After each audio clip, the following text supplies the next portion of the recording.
Hello everyone, आप सबका स्वागत है आपके अपने चैनल में। फ्रेंड्स, हम यहाँ पे देखेंगे कि जैसा कि अपना कल व्यू था कि आज मार्केट क्या मूवमेंट कर सकता है। अगर मंथली बेसिस पे देखेंगे हम यहाँ पे, तो मार्केट अभी अपने ऑल टाइम हाई से लिटिल बिट पीछे मतलब बैक चल रहा है, जिसमें कह सकते हैं अभी 60-70 पॉइंट मार्केट अभी थोड़ा सा मतलब ऑल टाइम हाई से थोड़ा सा दूर है। अगर वीकली बेसिस पे देखेंगे तो हम ये देखेंगे कि जैसा कल अपना व्यू था कि मार्केट ने यहाँ पे देखेंगे तो ये जो प्रीवियस वीक की कैंडल थी, इसी के लो के आसपास में मार्केट यहाँ पे कल की क्लोजिंग हमें देखने को मिली थी। तो लेकिन आज जैसा कि यहाँ पे अगर आप डे टाइम फ्रेम के अकॉर्डिंग देखोगे तो आपको यहाँ पे मिला था मतलब कल की हमारी जो क्लोजिंग मिली थी वो हमें मिली थी 25,884 की, और जो इसका लो था वो 857 के आसपास का था। और मार्केट आज देखेंगे तो 842, जैसा कि अब डिस्कस किया गया था कि यहाँ पे मार्केट के पास एक अच्छा खासा यहाँ पे एक हालांकि था तो एक छोटा सा काफ़ी बढ़िया सपोर्ट यहाँ पे मार्केट के पास में, जिसको देखेंगे तो मार्केट ने आज रिस्पेक्ट किया। और मार्केट कितना अच्छा, मतलब ऐसी कैंडलों का बनना बहुत रेयर ही दिखता है जो कि यहाँ पे अपने आप में देखेंगे तो 320 पॉइंट प्लस में गई है और market 40-70 point gap down open हुआ था। इसके बाद हमें ये रैली मिली है, जैसा कि भी था कि अगर लो को तोड़ेगा तो यहाँ पे लो पे ब्रेक करने के बाद इसे सस्टेन होकर डाउन साइड में आना चाहिए, तभी कोई मूवमेंट मिलेगी, पर मार्केट ने ऐसा नहीं किया। और जैसा कि कल एक्सपायरी हुई थी और आज जो है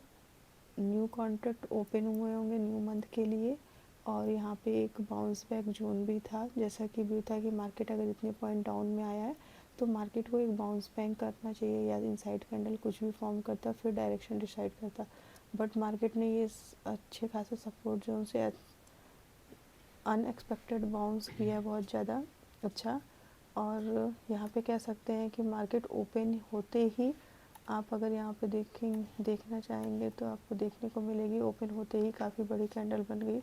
जो कि इस कैंडल को बनने में कभी कभी यहाँ पे देखेंगे तो हमें बहुत मार्केट टाइम ले लेता है, तब भी इतनी बड़ी कैंडल फॉर्म नहीं होती है। लेकिन यहाँ पे देखेंगे मार्केट ओपन होते ही किसी को भी एंट्री नहीं देता है और अपसाइड में जाता है, फिर धीरे धीरे करते हुए इस तरह से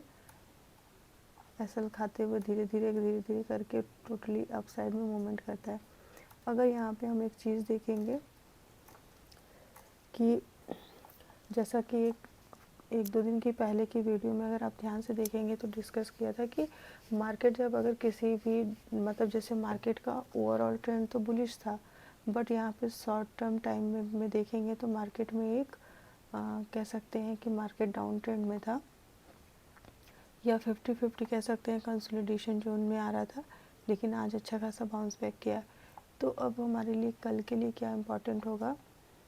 वैसे देखेंगे मार्केट इसी लेवल से सपोर्ट लिया, फिर इस क्लोजिंग को ब्रेक करके अपसाइड में निकला,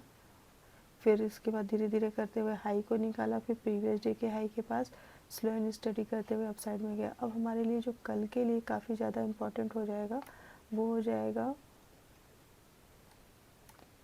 यहाँ पे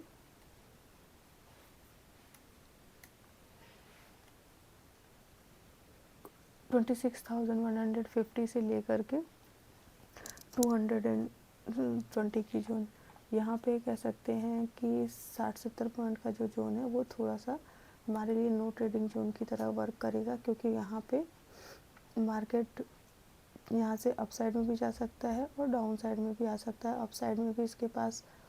अभी करंट के लिए छोटा सा स्पेस ही है, और अगर गैप अब यहाँ पे हम फिर से अगेन हम यही कंडीशन डिस्कस करते हैं कि मार्केट हम जैसे कल में कहा था कि मार्केट के हमें लिए सबसे पहले हमें देखना पड़ेगा कि मार्केट ओपन कहाँ हो रहा है, कितना बड़ा गैप अप या गैप डाउन ओपन हो रहा है, उसके अकॉर्डिंग ही हम अपनी सिचुएशन को डिफाइन करेंगे कि मार्केट जो है मार्केट कहाँ ओपन हो रहा है, उसके अकॉर्डिंग हम अपनी मूव में और मार्केट कैसे मूव कर रहा है उसके अकॉर्डिंग हम ट्रेड डिसाइड करते हैं। आप यहाँ पे देखेंगे अगर मार्केट फ्लैट खोलता है, यहाँ पे टाइम एक्सपेंड करता है, टाइम एक्सपेंड करने के बाद अगर मार्केट अपसाइड में निकलेगा तो पहला हमारे लिए 230 के आसपास इसके बाद 245,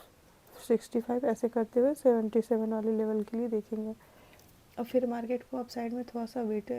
रुक करके फिर अप साइड में निकलेगा तो एक अच्छी मूवमेंट दे सकता है, अदरवाइज़ फिर यहाँ पे मार्केट ट्रैप कर सकता है। और ये अगर यहाँ पे मार्केट थोड़ा सा गैप अप ही खुलता है और गैप अप खुलने के बाद हमें ये देखना पड़ेगा कि मार्केट का जो ऑल टाइम हाई है क्या मार्केट उस लेवल को रिस्पेक्ट करता है और डाउन साइड में आता है, या मार्केट गैप अप खुलता है और गैप अप खुलने के बाद गैप को फिल करता है और जो आज का स्विंग हाई है या आज की जो क्लोजिंग लेवल है मार्केट यहाँ से या फिर 150 लेवल से अगेन से बाउंस बैक करे, तो फिर हमें एक अपसाइड की मूवमेंट डे हाई तक के लिए प्रीवियस डे का जो ये आज का स्विंग हाई है यहाँ तक का, फिर ऑल टाइम हाई का, और ऑल टाइम हाई के पास थोड़ा सा रुक के अपसाइड में निकलेगा तो फिर हमें अपसाइड के ट्रेड देखने को मिलेंगे। अगर मार्केट यहाँ पे फ्लैट खुलता है या थोड़ा सा स्लाइटली गैप डाउन खुलता है, गैप डाउन खुलने के बाद अगर मार्केट लो को इस स्विंग को ब्रेक करता है 150 वाले लेवल को, तो पहले हम 100 तक देखेंगे। इसके बाद फिर हमारे पास पहले 120-30 का देखेंगे, फिर 100 का देखेंगे। इसके बाद हमें जो है 26,000 से 80 और 70 वाला स्विंग देखेंगे। इसके बाद 60-70 वाला देखेंगे। इसके बाद डाउन साइड में आएगा तो फिर 22 वाला, मतलब 26,022, फिर 26,000 राउंड लेवल को देखेंगे। अगर राउंड लेवल पे फिर हमें थोड़ा सा देखना पड़ेगा मार्केट क्या रिस्पेक्ट करता है या फिर ब्रेक करता है,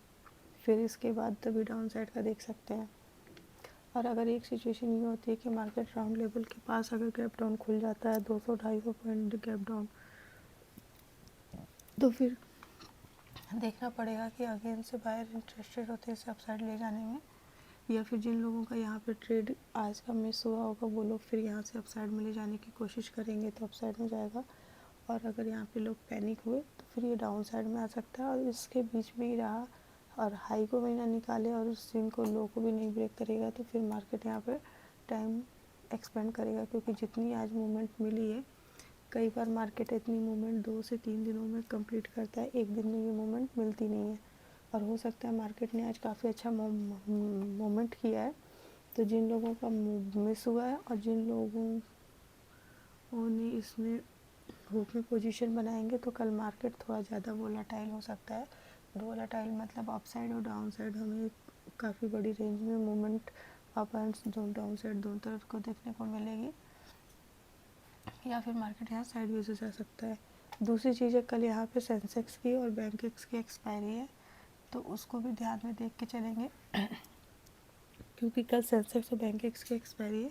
इसके बाद फ्राइडे को मंथली क्लोजिंग हमें मिलेगी नवंबर मंथ की, तो फिर उसी हिसाब से मार्केट क्या मूवमेंट करता है वो हमें यहाँ पे देखने वाली बात होगी कि मार्केट मंथली क्लोजिंग कहाँ पे देखता है। ये इसका इंतज़ार अभी काफ़ी लोग करेंगे कि मार्केट मंथली बेसिस पे क्लोजिंग हमें कहाँ पे मिलने वाली है। अगर हम यहाँ पे देखें तो ये सेंसेक्स को, तो सेंसेक्स भी सेम निफ्टी की तरह से, अगर यहाँ पे यहाँ सेंसेक्स को देखेंगे तो सेंसेक्स भी ऑल टाइम हाई के आसपास में लगभग चल रहा है। बैंक एक्स को देखेंगे तो वो भी ऑल टाइम हाई निकाल चुका है और मंथली बेसिस में भी अप साइड में चल रहा है। वीकली बेसिस में देखेंगे तो भी ठीक है, उसमें वीकनेस अभी नहीं है। डेली बेसिस पे भी ठीक चल रहा है और सेम थिंग बैंक निफ्टी भी ऑल टाइम हाई के ऊपर निकल चुकी है। तो ये सारी चीज़ें यहाँ पे हमें देखनी पड़ेंगी कि मार्केट में जो इसकी करंट एक्सपायरी चल रही है उसके अकॉर्डिंग मार्केट क्या मूवमेंट करेगा, तो हमें उससे थोड़ा सा कोलैप्स करके चलना पड़ेगा। कई बार मार्केट को सेंसेक्स में के टाइम पे जो है साइडवेज कर देते हैं, कई बार ऐसा भी होता है कि वहाँ पे काफ़ी अच्छी बड़ी मूवमेंट देखने को मिलती है। और अप्रॉक्स सभी ऑल टाइम हाई पे चल रहे हैं और निफ्टी और सेंसेक्स थोड़ा सा बैक चल रहे हैं, तो हो सकता है अगर आज जैसे बैंक निफ्टी को देखेंगे तो बैंक निफ्टी स्टार्टिंग में काफ़ी अच्छी मूवमेंट करता है और साथ में निफ्टी को भी ले जाता है। इसके बाद बैंक निफ्टी काफ़ी ज़्यादा साइडवेज जैसा मूवमेंट करता है। फर्स्ट आवर में अच्छी मूवमेंट के बाद बैंक निफ्टी में कोई मूवमेंट देखने को नहीं मिली है, जबकि निफ्टी में देखेंगे तो फर्स्ट आवर के बाद धीरे धीरे करके मार्केट लगभग 70-80 पॉइंट 100 पॉइंट की मूवमेंट अप साइड में किया है। तो ऐसे भी कई बार होता है कि अगर ये निफ्टी और ज़्यादा मूवमेंट करती, हो सकता है ऑल टाइम हाई निकाल के और अच्छी मूवमेंट करती अगर बैंक निफ्टी इसका साथ दे देती तो। लेकिन यहाँ पे बैंक निफ्टी टोटली साइडवेज हो जाने की वजह से निफ्टी में कोई ख़ास बड़ी मूवमेंट, मतलब अच्छी मूवमेंट तो मिली है, पर वो मूवमेंट और कई गुना ज़्यादा अच्छी मिल सकती थी, जो कि नहीं मिला। तो सेम थिंग कल भी थोड़ा सा ध्यान रखेंगे। ये 2 दिन जो बचे हैं लास्ट ट्रेडिंग, इस मंथ के लास्ट 2 डेज ट्रेडिंग सेशन के, उसी के अकॉर्डिंग यहाँ पे ध्यान दे के चलेंगे। अगर यहाँ पे हम देखते हैं निफ्टी को, इसके पास ये वाला 26,000 एक सपोर्ट स्विंग है। अगर बहुत कैप डाउन खुलने के बाद इस लेवल पे आएगा तो हो सकता है यहाँ पे अगेन से मार्केट अप साइड में मूवमेंट कर सकता है। और कभी कभी मार्केट जैसे अप साइड में गया है तो इसी ट्रेंड को अगर अप साइड फॉलो करता है तो हमें निफ्टी में हो सकता है कल नया हाई देखने को मिल जाए और नया ऑल टाइम हाई निफ्टी कल लगा दे। और एक अच्छी मूवमेंट के बाद कई बार मार्केट साइडवेज हो जाता है, तो फिर अगर मार्केट अप साइड में नहीं निकला, यहाँ से रिजेक्शन लिया या थोड़ा साइडवेज भी गया,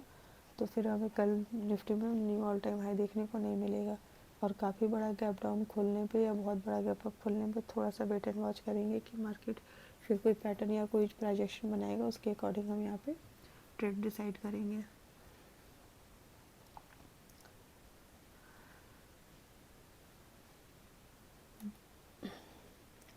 लेकिन जिस तरह से आज की क्लोजिंग मिली है, इसमें 2 ही सिनेरियो लगता है, या तो फिर मार्केट थोड़ा गैप अप खुल जाएगा, गैप अप खुलने के बाद गैप फिल करने आए या सस्टेन होकर अप साइड निकल जाए तो अलग चीज़ है, और या तो फिर यहीं से रिजेक्शन ली। लेकिन इतनी बड़ी मूवमेंट के बाद अभी कोई भी सेलिंग में हाथ डालने से थोड़ा सा डरना चाहिए। अगर डरेगा तो फिर ये मूवमेंट जो आज की गई रैली गई है वो सस्टेन भी करनी चाहिए। अगर सस्टेन किया तो ठीक, नहीं तो फिर यहाँ पे ये फंसा लेगा। तो गाइस आज के लिए इतना ही, मिलते हैं कल की एनालिसिस वीडियो में। तब तक के लिए बाय बाय।